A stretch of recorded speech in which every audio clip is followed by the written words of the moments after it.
LB Nagar Amberpet elevated corridor నిర్మాణ పనులను పరిశీలించారు మంత్రి కోమటిరెడ్డి.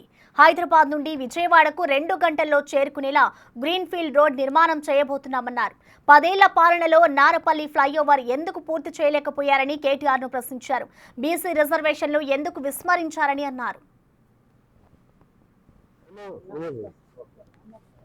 బ్రిడ్జు 2017లో గౌరవ ముఖ్యమంత్రి కేసీఆర్ గారి నాయకత్వంలో మిగులు బడ్జెట్ ఉన్న రాష్ట్రం మేము తెలంగాణ ఇస్తే మొదలుపెట్టి మేము అధికారంలో వచ్చిన నాటికి 30% పూర్తి కాలే. అంటే సిటీ మధ్యలో యాదగిరిగుట్ట, జనగాం, భువనగిరి, వరంగల్ పోయే రోడ్ అది. ఆ రోడ్లో ఫ్లైఓవర్ వస్తే ప్రజలు ఎన్ని ఇబ్బంది పడి ఎంతమంది భార్య భర్తలు గుంటలు పడి చచ్చిపోయినల్లా.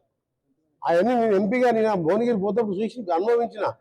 ఇప్పుడు నేను కన్సర్న్ మినిస్టర్గా కావడం ఎమ్మడే దాన్ని గడ్కరీ గారితో మాట్లాడి పాత కంపెనీ గాయత్రి కన్స్ట్రక్షన్ వాళ్ళని తొలగించి కొత్త కంపెనీ పెట్టి ఆ ఫ్లైఓవర్ కూడా మొదలుపెట్టాం. అది వచ్చే దసరా రోజు ట్రాఫిక్ వదిలిపెడతానికి రాత్రి బావులు ఇప్పటికి 10-15 సార్లు రివ్యూ చేసుకుని ఒక పనిబడి మేము ప్రకటనలకే పరిమితమవుతున్నాం కాదు. ఈ చింతలకుంట ఈ రోడ్డు కూడా ఎల్లుండి గడ్కరీ గారితో కలిసి వాళ్ళని ఒప్పించి ఇప్పటికే డిపిఆర్కి ఆర్డర్ ఇచ్చింది, కానీ వేగవంతం చేయాలని కోరడం జరుగుతుంది.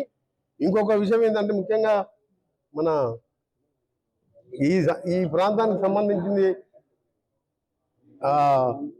ఫ్యూచర్లో మనం మెట్రో పెట్టినప్పుడు నేను ఫ్యూచర్ సిటీతో పాటు ఇక్కడ నుంచి 5:30 కాకుండా పెద్దపేట ఔటర్ రింగ్ రోడ్ వరకు మెట్రో పెంచాలని, రామోజీ ఫిలిం సిటీ పెంచాలని చెప్పినప్పుడు మా ఎన్వీఎస్ రెడ్డి గారు అధికారులు నాకేం చెప్పినట్టు ఇది ఆల్రెడీ సబ్మిట్ చేసిన సార్ కేంద్ర ప్రభుత్వం, ఇప్పటికే వాళ్ళు కావాలని ఆలస్యం చేస్తున్నారు, మన మీద కోపంతో మీరు ఇప్పుడు చేంజ్ చేస్తే అయితే శాంక్షన్ అయిన తర్వాత మనకి ఎట్లా ఎక్సెస్ అమౌంట్ ఉంటుంది, దానికి కూడా ముఖ్యమంత్రి గారు నన్నే ఇన్ఛార్జిగా పెట్టి ఎంపీలతో నన్నే మీటింగ్ కన్వీన్ చేసినారు.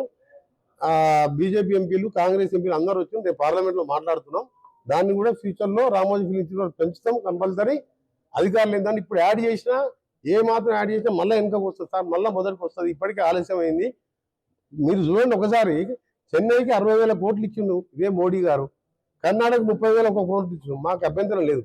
కానీ మా ముఖ్యమంత్రి గారు 3 సార్లు ప్రధానమంత్రి కలిసి కట్టని కలిసి ఇప్పటికి మెట్రో ఫేజ్ 2 మీద ఒక్క అడుగు ముందేలే. అందుకే ఈసారి ఎంపీలందరూ తీసుకొని ప్రధానమంత్రి గారిని స్వయంగా నేనే కలవబోతున్నాను. నా గతంలో ఉన్న పరిచయంతో కానీ గడ్కరీ గారు, కట్టర్ గారిని అందరినీ కలిసి మెట్రో ఫేజ్ 2 కూడా సాధించుకుంటేనే మనకి ఇవాళ ఓల్డ్ సిటీకి వెళ్ళి హైదరాబాద్ మెట్రో లేదు, ఎయిర్పోర్ట్కి మెట్రో లేదు. అంటే ఎంత ప్లానింగ్, మా మెట్రో ఎంత ప్లానింగ్ చెప్పండి. అప్పుడు ఎట్లా చేసిన జయపాల్ రెడ్డి గారు. అందుకని అది ఆ మెట్రో ఫేజ్ 2 కూడా త్వరలో శాంక్షన్ చేయించుకుంటాం.